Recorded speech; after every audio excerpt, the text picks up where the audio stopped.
Bonjour à tous, bonjour les amis, j'espère que vous allez bien. Dans cette vidéo, on va répondre à la question suivante. Peut-on regrouper plusieurs dépenses pour les passer en amortissement? Alors, jusqu'à maintenant, le principe simplifié était que s'il y a des dépenses qui sont inférieures à 600 €, c'est-à-dire des dépenses qui ne sont pas significatives, on les passe en charge directement, c'est-à-dire en case B92 dans le fichier. Vous connaissez le fichier par cœur si vous avez souscrit à la formation. Si vous n'avez pas souscrit à la formation, je vous invite à aller en description de la vidéo, vous retrouverez comment souscrire à la formation. Donc ça, c'est pour tout ce qui était dépenses non significatives. On n'amortit pas, on passe directement en charge sur l'année, sur l'exercice considéré. S'il y a des dépenses significatives avec des factures de plus de 600 € TTC, eh bien on les passe en amortissement, c'est-à-dire on les immobilise et on les passe en amortissement. C'est dans le tableau que vous connaissez aussi, tableau du fichier Excel, ici avec 10 lignes d'amortissement. Vous pouvez évidemment en rajouter autant que vous voulez.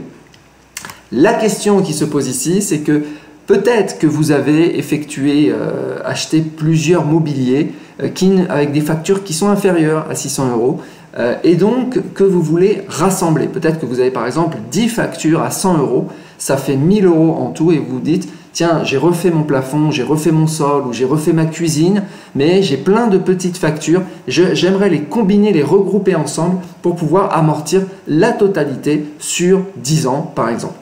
Voilà, donc j'ai mis par exemple ici, dans les lignes d'amortissement, j'ai mis cuisine, sol, plafond, toiture, mais on aurait pu mettre aussi four, frigidaire, canapé, télévision, etc., etc. Vous avez compris.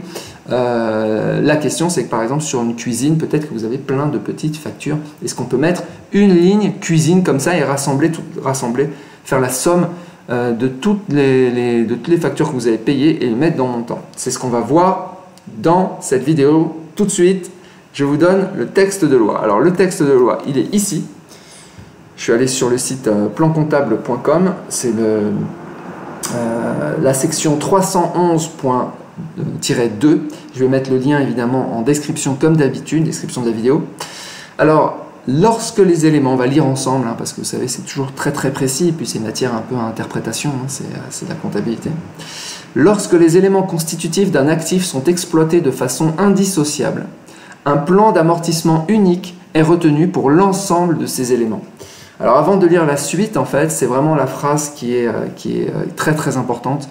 De façon indissociable, exploité de façon indissociable. Donc à partir du moment où vous pouvez justifier que toutes ces dépenses sont constitutives, elles constituent quelque chose qui est utilisé de façon indissociable, c'est-à-dire qu'on ne peut pas distinguer les différentes parties puisqu'elles sont utilisées ensemble. Eh bien oui, on peut les rassembler, on peut les regrouper. Alors un exemple typique, en fait, j'ai cherché des exemples en tête, même si cette question m'a été posée un nombre innombrable de fois. Par exemple, si vous avez acheté des pots de peinture pour refaire la peinture de votre appartement, de votre maison, mais que vous avez acheté ces pots de peinture, c'est un cas hypothétique, mais séparément, c'est-à-dire avec des factures, chaque fois 100 €, 50 €, 100 €, etc. Mais tout ça, c'est la peinture de votre immeuble, de votre appartement. Eh bien, oui, c'est indissociable, puisque chaque pot de peinture ne va pas s'amortir séparément, puisque vous avez refait la peinture, la totalité, c'est juste que vous avez acheté séparément en plusieurs factures pour des raisons X ou Y. Donc ça, c'est vraiment un cas typique. Un autre cas, ça va être par exemple le cas d'une cuisine. Si vous avez acheté par exemple des armoires, plusieurs armoires chez plusieurs fournisseurs avec chaque fois des factures différentes, oui, ces armoires vont être utilisées de façon similaire, de façon indissociable. Donc je pense que là oui aussi, on peut les rassembler tout simplement. Là où on ne va pas pouvoir rassembler, selon moi, mais après, tout ça peut se discuter, c'est par exemple si vous achetez si vous meublez votre cuisine, que vous achetez un four, que vous achetez un réfrigérateur. Le four et le réfrigérateur, ok, ils font partie de la cuisine, mais ils ont été achetés séparément et ils ont une durée d'utilisation qui peut varier. Ils ont des durées de garantie différentes, ils ont voilà, c'est comme les plaques de cuisson. J'ai des plaques de cuisson qui durent depuis je sais pas, 20 ans, 30 ans. Elles sont toujours en fonctionnement. Elles ont une durée d'utilisation qui est peut-être plus longue qu'un réfrigérateur qui peut avoir une durée peut-être, je sais pas, de 5 ans, etc., 10 ans. Faut voir. En tout cas, ça va dépendre de chaque mobilier, même s'ils font partie de la cuisine. Donc vous voyez un petit peu, j'essaye de vous faire sentir un petit peu ce caractère indissociable, même s'il n'y a pas, on ne va pas retrouver en comptabilité quelque chose qui va nous dire ça c'est indissociable de ça. Il n'y a pas d'exemple véritablement que j'ai pu trouver. C'est vraiment à discrétion, c'est nous qui devons déterminer si c'est dissociable ou pas.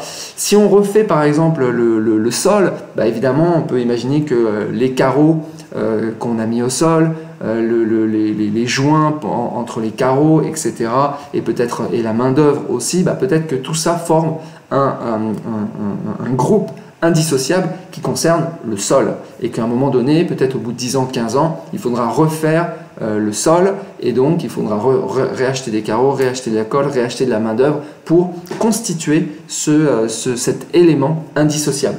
Donc voilà, je vous ai donné quelques éléments pour vous faire un petit peu sentir comment on détermine ce caractère indissociable. On va quand même lire la suite parce que c'est très intéressant. Cependant, si dès l'origine un ou plusieurs de ces éléments ont chacun des utilisations différentes, chaque élément est comptabilisé séparément et un plan d'amortissement propre à chacun de ces éléments est retenu. Donc utilisation différente, c'est par exemple, je vous ai donné par exemple un four, un réfrigérateur, une télévision, durée d'utilisation différente, donc séparément, même si ça peut constituer un même groupe. Par exemple, si le four et le réfrigérateur sont dans la cuisine, ça ne veut pas forcément dire qu'ils sont indissociables, etc., etc. Les éléments principaux d'immobilisation corporelle devront faire l'objet de remplacements à intervalles réguliers ayant des utilisations différentes ou procurant des avantages économiques à l'entité selon un rythme différent nécessitant l'utilisation de taux ou de modes d'amortissement propres doivent être comptabilisés séparément dès l'origine. Alors ça veut dire quoi? Ça veut dire que même s'ils sont entre guillemets indissociables, s'ils ont des vitesses d'amortissement ou des durées d'amortissement différentes, eh bien, ils doivent être amortis différemment, tout simplement. Si les plaques de cuisson s'amortissent sur 10 ans alors que le réfrigérateur s'amortit sur 5 ans, donc évidemment, il faut des lignes séparées, comme dans le fichier, puisque ici, il y aura un coup, il y aura 5 ans, un coup, il y aura 10 ans, etc. Pareil, là, ce qu'on nous dit, en fait, c'est que si le mode d'amortissement n'est pas le même, si on a un amortissement linéaire et que pour un des composants, un amortissement non linéaire pour un autre composant, ce qu'à ma connaissance, il n'y a pas, mais pour moi, dans le fichier, on n'est que sur des amortissements linéaires. Là aussi, il faudrait avoir en fait des lignes d'amortissement différentes. Voilà, les dépenses d'entretien faisant l'objet de programmes pluriannuels, des gros entretiens, des grosses révisions, etc. Donc ça c'est bon pour les dépenses d'entretien. On va passer. Donc ce qu'il faut se rappeler, ce qu'il faut mémoriser, c'est vraiment le caractère exploité de façon indissociable et aussi, j'ai envie de dire, très important, depuis la même date, c'est-à-dire la même date d'entrée en utilisation, puisque je vous rappelle que pour une ligne d'amortissement, vous avez le montant, vous avez la date de début et vous avez le nombre d'années. Et en fonction de ça, vous allez pouvoir déterminer tout votre plan d'amortissement, c'est-à-dire échéancier d'amortissement. Voilà, donc si ces trois éléments sont les mêmes et, c'est pas ou, hein, c'est et si c'est un indissociable, alors oui, vous pouvez les mettre sur la même ligne. Voilà, donc si vous avez un doute, bah écoutez, vous pouvez poser la question dans cette vidéo pour savoir, peut-être que vous avez un doute sur le caractère indissociable. Je vous donnerai mon avis et puis les autres youtubeurs, les autres followers pourront donner leur avis aussi. C'est toujours intéressant. Alors pour ceux qui ne font pas leur comptabilité eux-mêmes, bah, c'est bon à savoir qu'il est possible de regrouper.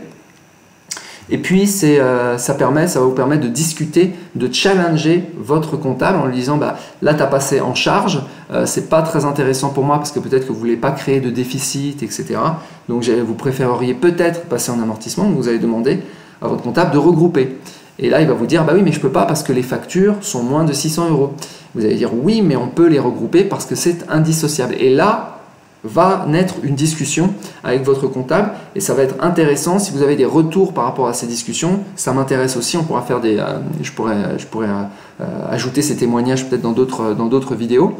En tout cas, voilà, donc j'ai donné quelques exemples, je suis sûr que vous avez plein d'autres exemples en tête et plein d'autres cas de figure, donc n'hésitez pas à poser les questions, vous pouvez même envoyer un email si vous avez souscrit à la formation, j'y répondrai, je vous donnerai mon avis. Et puis voilà, en tout cas c'est bon à savoir que oui c'est possible, mais dans certaines circonstances, dans certaines conditions. Je vous souhaite une excellente journée et je vous dis à bientôt.